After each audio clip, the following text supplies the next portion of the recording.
اعوذ باللہ من الشیطان الرجیم بسم اللہ الرحمن الرحیم الذی یراک حین تقوم، جو دیکھتی ہے آپ کو وہ ذات، اللہ جو ہے وہ دیکھتا ہے آپ کو جب کہ آپ کھڑے ہوتے ہیں۔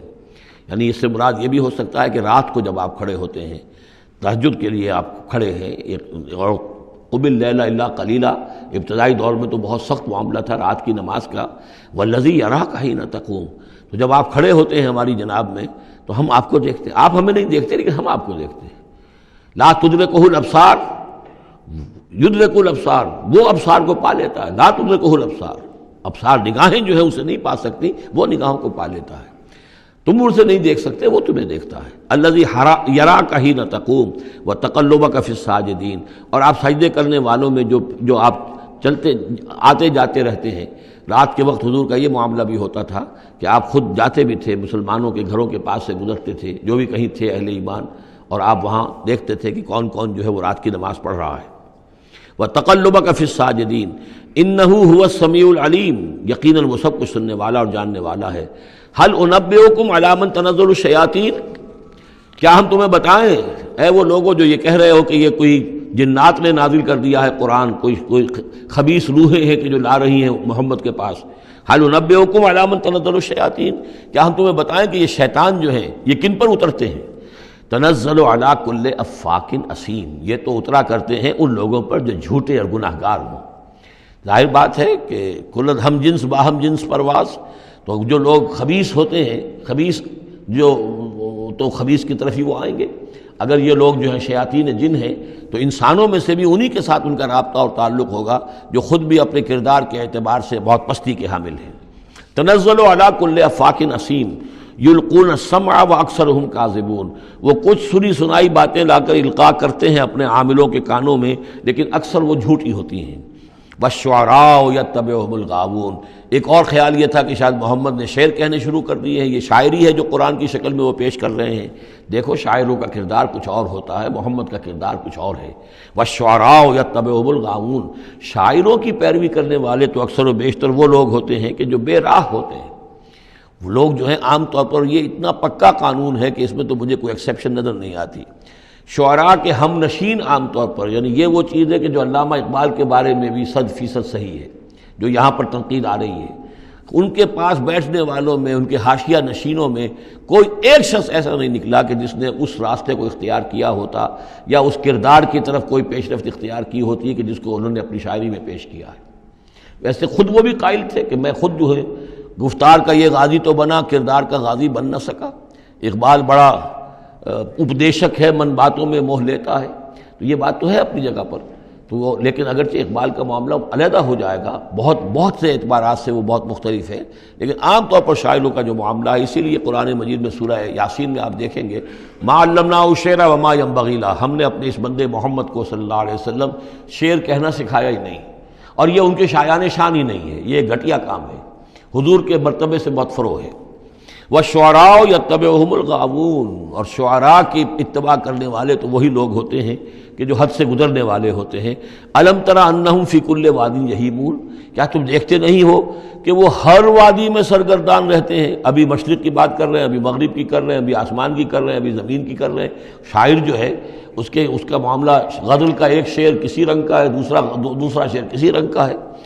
وَأَنَّهُمْ يَقُولُونَ مَا لَا يَفْعَلُونَ، اور سب سے بڑی بات یہ ہے کہ وہ لوگ جو کچھ کہتے ہیں وہ کرتے نہیں، وہ کہتے ہیں جو کرتے نہیں۔ انسان کے قول اور عمل کا جو تضاد ہے، قول و فعل کے درمیان اگر کوئی خلیج ہے تو یہ ہے سب سے زیادہ گھٹیا چیز۔ انسان وہی بات کہے جو کرتا ہو، اور وہی لوگوں سے کہے کہ جو خود جس پر عامل ہو، تو اس کے اندر جو ہے صحیح نتیجہ نکلتا ہے۔ وَأَنَّهُمْ يَقُولُونَ مَا لَا يَفْعَلُونَ، ہاں اس میں استثناء کیا گیا ہے، إِلَّا الَّذِينَ آمَنُوا وَعَمِلُوا الصَّالِحَاتِ، سوائے ان کے جو ایمان لائیں اور نیک عمل کریں، وَذَكَرُوا اللَّهَ كَثِيرًا، اور پھر ذکر کثیر کی مداومت کریں۔